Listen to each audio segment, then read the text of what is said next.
What's up, guys? Welcome back to Keeping Up with the X-Men, and today we finish Phoenix Resurrection. This is the 5th book, and I got the variant cover. There was an issue, and I did not get the normal cover. I ended up with the variant cover with the toy, and I don't hate that. I'm probably going to go buy this book again so that I can actually get the cover I want, but that's okay because this book...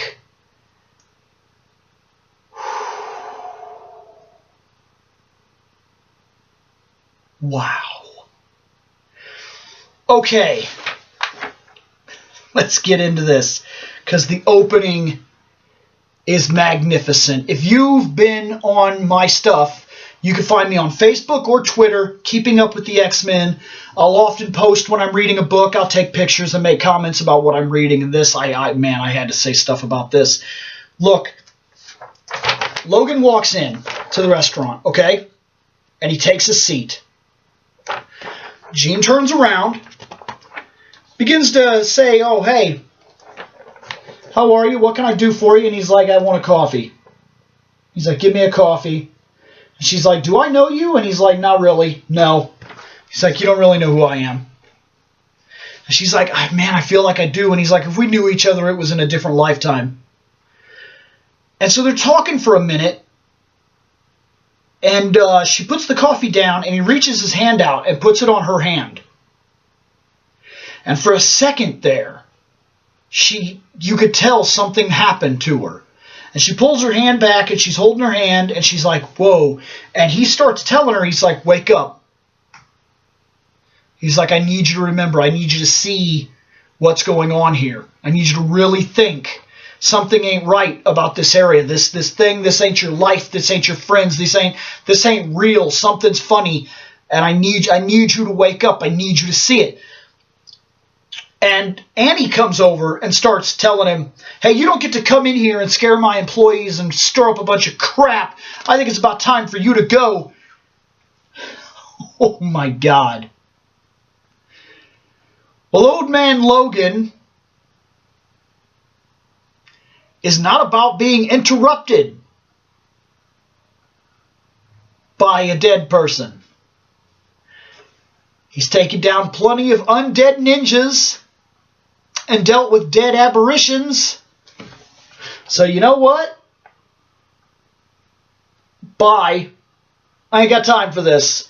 He just knifed, oh my God, he just throat cuts her. He's just like, and she comes up and she's like, and he's like, and he just, oh my God, I couldn't believe that. He just dropped her in the just hardcore Logan right there. Right after he drops her, she's laying on the ground and she's bleeding out. She's like, oh my God. And Jean runs around the counter. She's like, oh my God. She's like, you killed her. And he's like, yeah, I'd like to get a refill on this coffee as soon as you got a minute. Like, he just, oh my gosh, it was so crazy. Well, this opened the book. This is how they start the last book.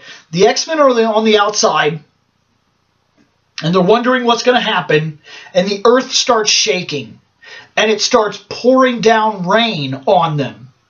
And they're watching the restaurant, and the sky's gone red, and everything's dark, and all the illusion is completely starting to fade away. And Jean Grey is on the inside and sees her friends stand back up.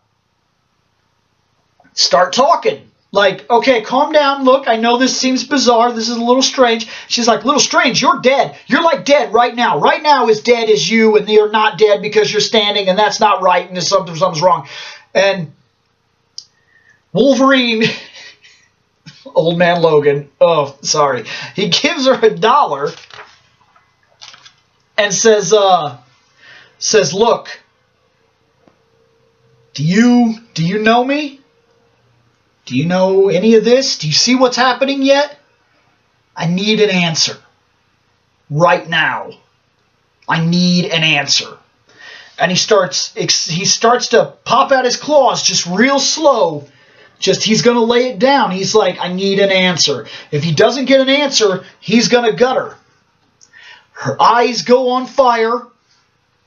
She says, I do remember you. And then her voice alters. She starts speaking like the Phoenix, and she's like, Logan. And all this fire erupts, and the entire restaurant explodes, and Logan is thrown from the restaurant and rolls into the X-Men, and he's all screwed up, and he's burned from head to toe, and he's all broken. And Jean Grey, in a Phoenix costume we have never seen, walks out of the restaurant and lands in front of the X-Men. Just breaks it down. Bam! And she looks amazing. She looks amazing. This is not quite the original Phoenix costume, and it's not quite the Dark Phoenix costume, and it's not quite the White Phoenix costume. It's something new. It's like the original Phoenix, but the bird is a little bit bigger, and it kind of comes over the shoulders a little bit more than the original one did. When she's in black and red, not red and like the Dark Phoenix was like that red and gold. Then the normal Phoenix is that green and gold, and then of course the White Phoenix is white and I believe and gold, and then she is like black and red, and she looks awesome. I wish this would have been her costume, like in that new book coming out, because this is magnificent. It's more of a color swap than anything else, but man, it's pretty. So anyway, she lands. Some of the X-Men greet her. Cyclops walks up, and he's like, Jean, and he's kind of taken with her a little bit. This is the woman that he loves, but as a younger woman, and this is the woman she will become right there in front of him, powerful and strong and beautiful. And let's be honest here, there's nothing wrong with saying it. Jean Grey is a striking lady. She grows up to be very, very, very pretty. But that's not all this character is. She may have started as eye candy, but man, this character's so much more now. And there's a presence about Jean Grey when she's done right in the books that is undeniable. And he sees that. And Annie walks out of the restaurant and starts talking. And the Phoenix erupts. I think what happened here, because it's a little hard to... I'm pretty sure what happened is while they were talking, the Phoenix erupts from Jean Grey's back and takes the form of Annie. Which then brings us to the idea that the Phoenix may have been Annie the whole time, manipulating the entire scenario. And Annie says, she offers her, she says, okay, now look. She says, this isn't right. I don't know how they're doing it, but they're tricking you. Just trust me here, that they're fooling you. And she says, no, you're the one pulling strings here. And she says, all right, okay, all right, look.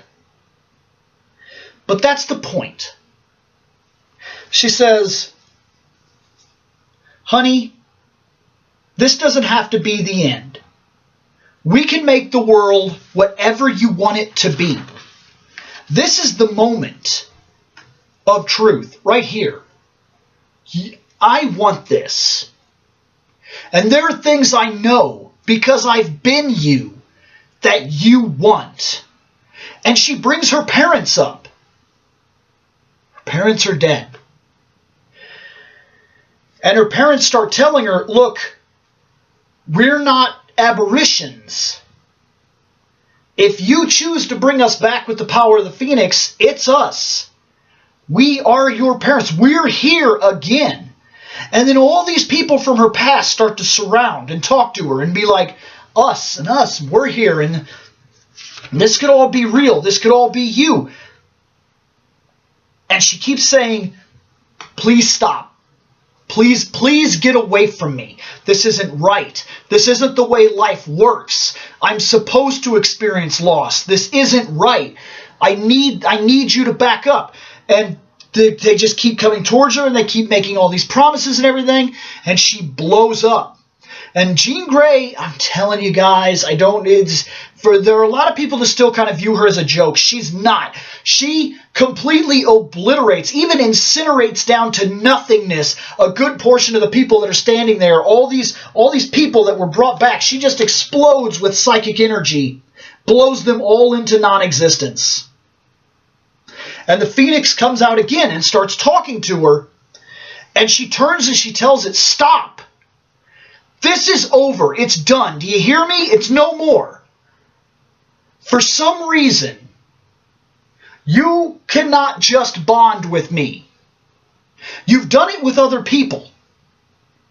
But for some reason, you seem to need my permission. And you seem to be really gunning after it, and I'm not interested anymore.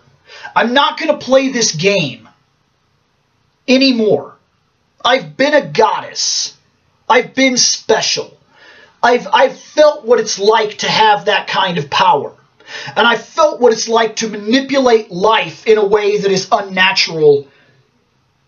And though it is appealing, it's not right. And I know that. And this has to stop, whatever this is. I'm not interested. There's nothing you can offer me. And then Scott walks out from the smoke. And she freaks out because she still loves Scott very much. That was her husband. No matter the things that took place between them, the truth of the matter is that if you ever loved somebody, now you're going to have to try real hard to be honest with yourself, some people, but this is true. If you had an ex-girlfriend, an ex-boyfriend, and you loved them dearly, there was something about them that you loved, that you connected to. They were a part of you as much as you were a part of them. And that never goes away. You might get mad. You may know that you're never going to be with that person, that it just simply isn't going to work out. But that doesn't change the history of it. If you loved them, if it was real, it is real forever. That doesn't go away. It may be magnified to a level of hate because of how much you love them, and it almost makes you sick that you can't just simply push that person into the background forever completely. But it's true. They're with you forever. There's something about them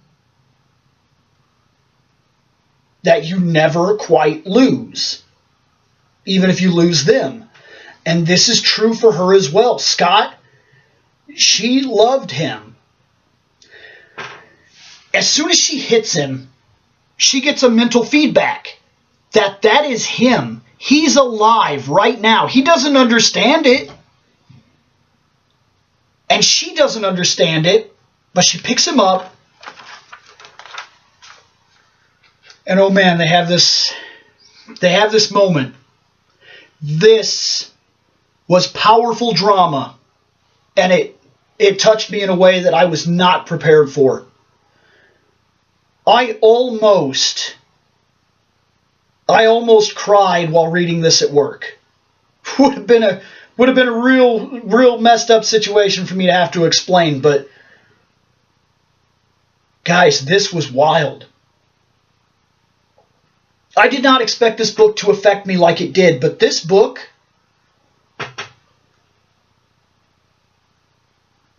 my very first X-Men book ever, the first one I ever bought,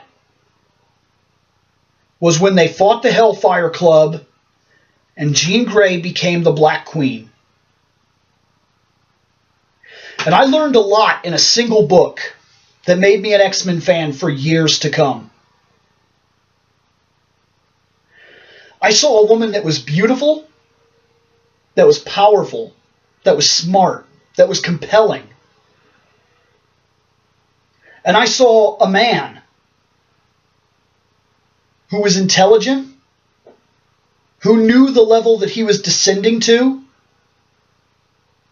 that could see the devastation of what was to come, but was never willing to walk away.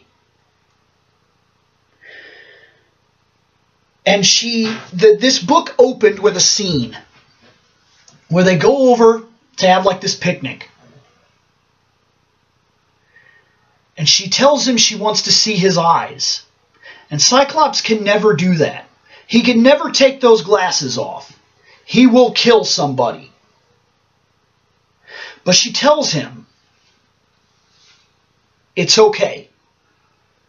I want to see it. remove your visor. And he's like, I can never do that. And she's like, trust me. And guys, there is something beautiful about that moment. It's a comic book thing. It's a superhero thing. But you got to understand how much trust, how much is there, how much love and passion and trust there has to be in the other person. He has to take the visor off and open his eyes.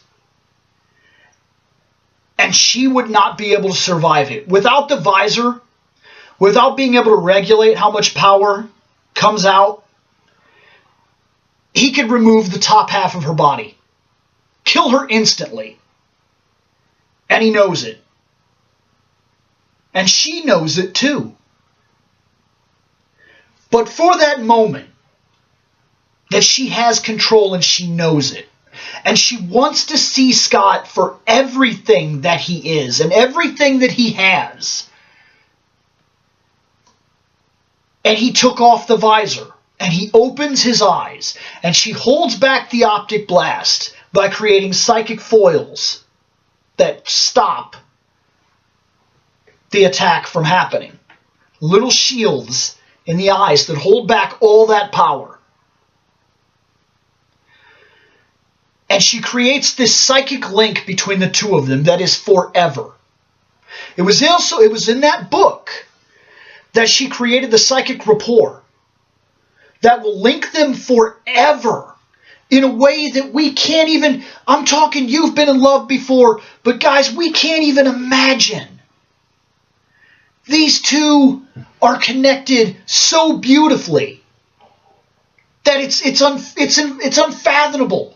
And he takes off the visor and they laid down and you could tell what happened after that. I mean, but it wasn't like a lewd scene. It was very beautiful and led into of course the scene cuts away, but you know that it led to the love scene that we don't get to see it. Of course, it's comic books and things like that. And they didn't cheapen it by showing us take off her shirt and things like that. They left that be. It was very beautiful. It was powerful. It was magnificent. I was young and I was completely taken by it. I must have read that book 50 times, and every time on that part, I was like, this is wild. Like, I don't know if real life you can find this kind of love, but this is powerful. This shows me that superheroes can be indefinitely more than laser beams and super punches. And man, it was. And then this book, all these years later, I open this book and I'm reading. And I'm already so invested in this book that I swear to you, I work in a warehouse. There are trucks and loud noises and bangs and bricks and an overhead conveyor that goes all night long. And I heard nothing. I swear to you it's true. I zoned. It's like the edges of reality faded away from the book and there was only the pictures and the voices in my mind. And I created this moment and I knew. And I never have invested so heavily in a moment, in a book. This fifth book, I was so unbelievably inside of this. And when this moment happened, guys, it affected me profoundly because this wasn't just a scene that was beautifully written once. It was a scene that was beautifully written before, recreated here, and played into a nostalgia that was so strong for me that it almost took me. I'm telling you, if I wouldn't have been at work, I probably would have shed a tear. No joke. It was magnificent. This was the scene. This was the beautiful scene that I witnessed all those years ago. It's right here, guys. They recreate it. She tells him, take the visor off. He takes the visor off. They embrace. They trust each other one last time. They hug. They kiss. They embrace. They bond one more time. One final goodbye for her to shut it down. and say, I will love you forever, Scott. And he tells her back, I don't know what's going on, but I understand what's next. He knows it. That psychic rapport, that's another thing. It's there. Guys, that never went away. He's right there with her, and he knows that at this moment, they cannot stay together. He doesn't know what this gift is. He's been given life for a matter of minutes, and he knows he's about to lose it. For as much as the Phoenix is right there talking to her, she is controlling its power right now. And she tells him that she's sorry. After they recreate that beautiful scene that existed all those years back in the first X-Men book that I ever read. This is so crazy that it's come full circle so intensely for me now. And she says goodbye. And he does too. And he knows that he can't stay. And she ages him and takes his life and lets him down gently as the others watch on. And the Phoenix can't understand it. The Phoenix, for as far as the Phoenix understands mortality and mortals in general, it feels like it gave her what she wanted. That should be enough, right? Now it should get what it wants. It made its promises, and it shows the undoubtable ends of its power. She can have Scott back. She can have her parents back. She can bring back all the X-Men that have ever been lost. She can create utopia. And it doesn't get it. She reaches out and she touches the Phoenix Force directly. And she tells it, I know what this all is. And I'm done with it. It's over. I'm not going to let you do this to me or anybody else from now on, ever again. I know I asked you for help all those years ago. And I know that for some reason you granted it. Of all the beings and all the entities and all the people in the entire universe, you came to me. Of all the people that have ever asked for their final moments to not be their final moments, you showed up and you did for me what nothing else could have. You gave me my life back. I was supposed to die in that shuttle all those years ago, and I know that now. But you keep bringing me back. You want me to be something I'm not. Something I can't do. Something I can't give to you. I can't give you what you're looking for because this isn't the way life is supposed to work. And it tries to reason with her. It tells her, don't you understand? Together we can be gods. We can transcend this place. We can hide together. We can become the best person you ever were. We can fade all the way back to how it used to be. Or we can create whatever atmosphere we want from this point. And while it's talking to her, it zips her through the timelines of Jean Grey. All these different moments, all these different caps in her history. And it fades her back from the Dark Phoenix to the tranquil White Phoenix to the old X-Force costume to the 2000 Jean Grey, to the original hardcore 80s Jean Grey. It's wild. It just keeps pulling her back and accessing different areas of her life. And there's this beautiful moment where she takes off the mask. She's Marvel Girl again. It's taken her all the way back to the late 70s, early, or like 80s era Jean Grey, where she takes off that mask and she drops it on the ground. And it's really pretty, by the way. I was really impressed by the artwork throughout the entire book, and this is no exception. I thought that she looked magnificent in this moment, and it only helped to extend my experience on this book when she took that mask off and she dropped it on the ground, and she tells it. And it's shrinking the whole time she's talking, and the world begins to fade away around them.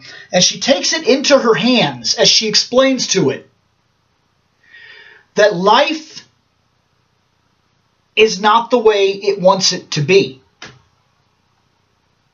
She knows that by giving this up, she'll regret not being able to save every life.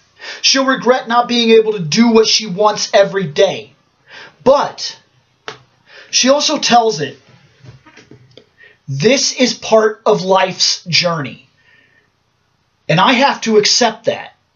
And you, as the holder of life and death, you have to accept that too. It has to play out a certain way. These experiences cannot be hindered. I will experience loss in my life, and it will hurt.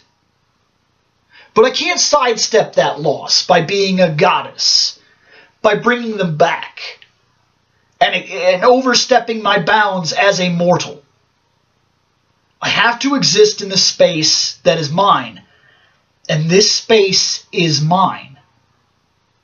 And you have to let me do this. You want to protect me from life and all the things that come with it. I don't know why. I don't know why I've gained this kind of trust, this kind of admiration from you. And I'm flattered. But understand that while you want to protect me from life and all the horrible things that come with it, there are beautiful things in life. And they coincide with all the negativity that comes from it as well. And I have to be allowed to live life. You can't protect me from life. You have to let me go through this. I have to do this. And you have to go. And as it fades away, it grants her what she's asking. It says goodbye. She actually holds the bird in her hand, says goodbye, even kind of pets it, and lets it go. And as it fades away and the rain pours down, she cries. Knowing what she's given up isn't just godhood. She's giving up all the people that she could have saved, all the things she could have done, all the future she could have created. But she knows it's right. And the X-Men welcome her back. And we close out the book and await X-Men Red #1, where Jean Grey will be taking on a team that she will lead herself, that you better believe I will be covering here, without a doubt. And it'll probably take the same priority that Jean Grey books took. That when the Jean Grey books showed up, you notice Keeping Up with the X-Men became Keeping Up with Jean Grey. That's my favorite character, guys. It is what it is. If you're going to be on this channel with me, you will notice that. You will start to get used to it. She's my all-time favorite character. And this book was lovely. Guys, you are now all caught up with Phoenix Resurrection. Comments in the section below. Catch you later.